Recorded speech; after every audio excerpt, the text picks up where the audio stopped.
உங்களுக்கு தெரியும். வணக்கம் மக்களே, இந்த வீடியோவில் நம்ம என்ன பார்க்க போகிறோம்னா எக்ஸாம்பிள் 4.29ல் சால்வ் அப்படின்னு சொல்லிட்டு cos of sine inverse of x divided by square root of 1 + x square அப்படிங்கிறதுக்கும் இதுக்கு ஈக்குவலாக sine of cot inverse of 3/4 அப்படிங்கிறது வந்து உங்களுக்கு கிடைக்குமா.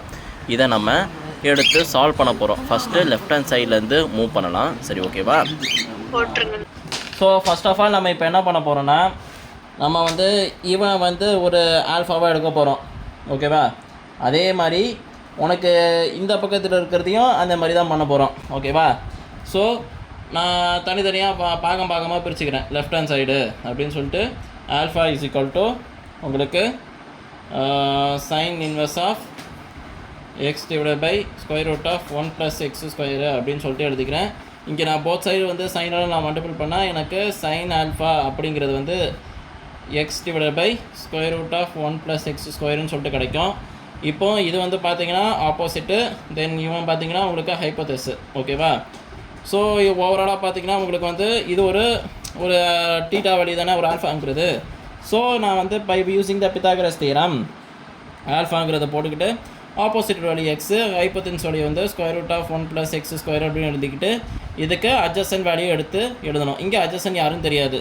அட்ஜசன்ட் கண்டுபிடிக்கிறதுக்காக நான் என்ன பண்ணுறேன், ஹைப்போதெஸ் வேல்யூனா உங்களுக்கு வந்து square root of 1 + x square, அதில் வந்து மைனஸ் பண்ணுறேன் யார் எக்ஸ் ஸ்கொயரை இஸ் ஈக்குவல் டு அட்ஜசன்ட் கண்டுபிடிக்கிறேன். ஓகேவா? ஸோ இதை நான் இந்த பக்கம் கொண்டு வந்தேன்னா உங்களுக்கு வந்து 1 + x square minus X square, இங்கே வந்து அட்ஜசன்ட் அப்படியே வச்சுப்போம் இப்போதைக்கு. இப்போ இவன் கேன்சல் ஆகிட்டுனா அப்போ 1 தான் உங்களுக்கு அட்ஜசண்ட்டாக இருந்திருப்பான். ஓகேவா? அட்ஜசன்ட் வந்து உங்களுக்கு 1 கிடச்சிருப்பான். நெக்ஸ்ட்டு இப்போ இவனை வந்து காசாக மாற்றணும். ஓகேவா?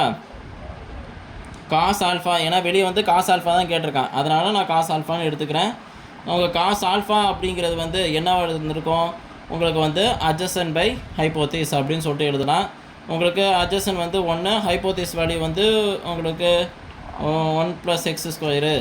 இது வந்து எனக்கு லெஃப்ட் ஹேண்ட் சைடில் நான் கண்டுபிடிச்ச வேல்யூ. ஓகேவா? Cos alpha. இப்போ ஆல்ஃபாங்கிறது வந்து யாருன்னு தெரியும் உங்களுக்கு, சைன் இன்வர்ஸ். ஓகேவா?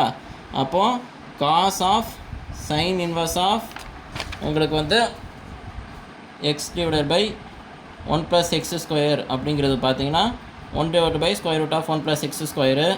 அதே வந்து உங்களுக்கு வந்து இப்போ இதே வேலை இங்கே நம்ம பண்ண போகிறோம், இங்கே காட்டுக்கு பண்ண போகிறோம். அது நான் பீட்டானு எடுத்துக்க போகிறேன், இது ரைட் ஹேண்ட் சைடுன்னு எடுத்துக்கிட்டு இந்த வேல்யூ கிடைக்கிறானா அப்படின்னு சொல்லிட்டு பார்க்கணும். ஓகேவா? அப்போ ரைட் ஹேண்ட் சைடை பொறுத்த வரைக்கும் sine of cot inverse of 3/4 அப்படின்னு சொல்லிட்டு எழுதுவேன். இதை நான் பீட்டாங்கிறது வந்து காட் இன்வர்ஸ் ஆஃப் 3/4ன்னு சொல்லிட்டு எழுதுகிறேன். இப்போ காட்டு போத் சைடு நான் பண்ணேன்னா cot beta is equal to 3/4. இது வந்து பார்த்திங்கன்னா உங்களுக்கு என்ன வரதுக்கும் அட்ஜசன்ட்டு, தென் இது வந்து பார்த்திங்கன்னா ஆப்போசிட்டு. ஸோ ஓவராலாக பார்த்திங்கன்னா உங்களுக்கு பை யூஸிங் த ட்ரிக்னாமெட்ரி தான் பீட்டாக்கு நான் கண்டுபிடிக்க போகிறேன். இங்கே ஆப்போசிட் வந்து 4, அட்ஜசன்ட் வந்து எனக்கு 3, ஹைப்போதென்ஸ் யாரும் தெரியாது. ஸோ ஹைப்போதென்ஸ் வந்து கண்டுபிடிக்கிறதுக்காக நான் வந்து ரெண்டுத்தையும் சம் பண்ணுறேன், ஹைப்போதென்ஸ் ஸ்கொயரு. ஸோ இது வந்து சம் பண்ணும்போது 3 ஸ்கொயரு + 4 ஸ்கொயருன்னு சொல்லிட்டு கிடைக்கும். ஸோ உங்களுக்கு வந்து 25 கிடைக்கும். 25க்கு ரூட் எடுத்தோன்னா உங்களுக்கு வந்து ஹைப்போதென்ஸ் வேல்யூ வந்து உங்களுக்கு 5ன்னு கிடைக்கும். ஓகேவா? ஹைப்போதென்ஸ் வேல்யூ வந்து 5ன்னு எனக்கு கிடைக்கும். அதை வச்சுக்கிட்டு இப்போ அடுத்தது நம்ம இங்கே என்ன கேட்டிருக்கான் கொஷினில் அப்படின்னு சைனில் கேட்டிருக்கான். ஓகேவா? அப்போது சைனில் கேட்டிருக்கனால இதை வந்து சைனில் மாற்றணும். அப்போது சைன் பீட்டா அப்படிங்கிறது வந்து பார்த்திங்கன்னா ஆப்போசிட் பை ஹைப்போதெஸ்ஸு. உங்களுக்கு ஆப்போசிட்டுங்கிறது வந்து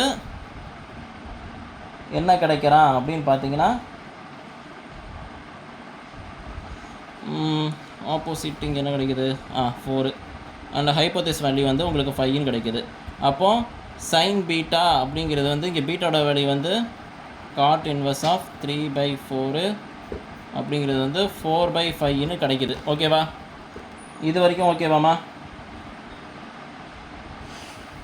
ஹலோ, கிடைச்ச வேல்யூவும் இங்கே கிடைச்ச வேல்யூவும் ஈக்குவேட் பண்ணுறேன். ஓகேவா? ஏன்னா கொஷின்லாம் அப்படி தான் ஈக்குவேட் பண்ண சொல்லியிருக்காங்க. ஸோ இதையும் நான் ஈக்குவேட் பண்ணுவேன்.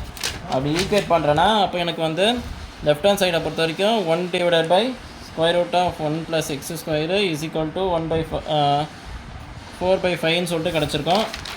ஓகேவா? இங்கே 4/5ன்னு சொல்லிட்டு கிடச்சிருக்கு. இப்போ நான் என்ன பண்ண போகிறேன்னா கிராஸ் மல்டிபிள் பண்ண போகிறேன். கிராஸ் மல்டிபிள் பண்ணனா எனக்கு வந்து 5 இஸ் ஈக்குவல் டு உங்களுக்கு வந்து 4 into square root of 1 + x². So இப்போ நான் போத் சைடு வந்து ஸ்கொயர் பண்ண போகிறேன். ஸ்கொயர் பண்ணால் எனக்கு 25 16 இன்ட்டு 1 + x² சொல்லிட்டு உங்களுக்கு கிடைக்கும். இப்போ அடுத்த கட்டம் என்ன பண்ண போகிறேன்னா இதை வந்து ஒரு சைடாக கொண்டு போக போகிறேன். 16 + 16x² - 25 அப்படின்னு சொல்லிட்டு கிடைக்கும். இப்போ நம்ம ஃபார்மேட்டுக்கு எடுத்துகிட்டு வந்துடுவோம். இது மைனஸ் பண்ணால் உங்களுக்கு 9 கிடைக்குமா? சரி தானே? இது வரைக்கும் ஏதாவது டவுட் இருக்கா? ஹலோ, இல்லைண்ணா. ஓகேம்மா. ஸோ போத் சைடு நான் பண்ணும்போது 3/4 ± கிடைக்கும் உங்களுக்கு எக்ஸுங்கிறது வந்து. ஸோ இதில் பார்த்தீங்கன்னா உங்களுக்கு ஏதாவது கொடுத்துருக்காங்களான்னு பார்த்தாங்கன்னா உங்களுக்கு இப்போ ஏதாவது கண்டிஷன் கொடுத்துருக்காங்கன்னா இல்லை. ஸோ என்னோடய எக்ஸுங்கிறது வந்து 3/4 ± கொடுக்கும்போது எனக்கு இவன் ரெண்டும் ஈக்குவலாக இருப்பான் அப்படிங்கிறத சொல்லி முடிச்சுட்டு இந்த இன்வெர்ஸ் ட்ரிகோனோமெட்ரியை இதோட கம்ப்ளீட் பண்ணுறோம். ஓகேவா? இதில் ஏதாவது டவுட்ஸ் இருந்துச்சுன்னா கேளுங்க. ஏதாவது டவுட்ஸு கொஷின்ஸில் ஏதாவது வச்சுருக்கீங்களா? இப்போது இது வரைக்கும் நான் நடத்தினது உங்களுக்கு தெளிவாக இந்த லெசன் உங்களுக்கு புரிஞ்சிருக்கும்னு நான் நினைக்கிறேன். அப்படி புரியல, அப்படி ஏதாவது டவுட் இருந்துச்சுன்னா மறக்காமல் நம்ம யூடியூப் சேனலில் கமெண்ட் பண்ணுங்கள். அப்படி இல்லைனா இன்ஸ்டாகிராமில் வந்து கமெண்ட் பண்ணுங்கள். நான் உங்களுக்கு தனிப்பட்டு உங்களுக்கு சொல்லிக் கொடுக்குறேன். ஸோ மறக்காமல் சப்ஸ்கிரைப் மட்டும் பண்ணிடுங்க மக்களே. அதோட உங்களுக்கு இந்த வீடியோ பிடிச்சிருந்துச்சுன்னா மறக்காமல் லைக் பண்ணிடுங்க. ஓகே, நெக்ஸ்ட்டு சாப்டரில் நம்ம சந்திப்போம்.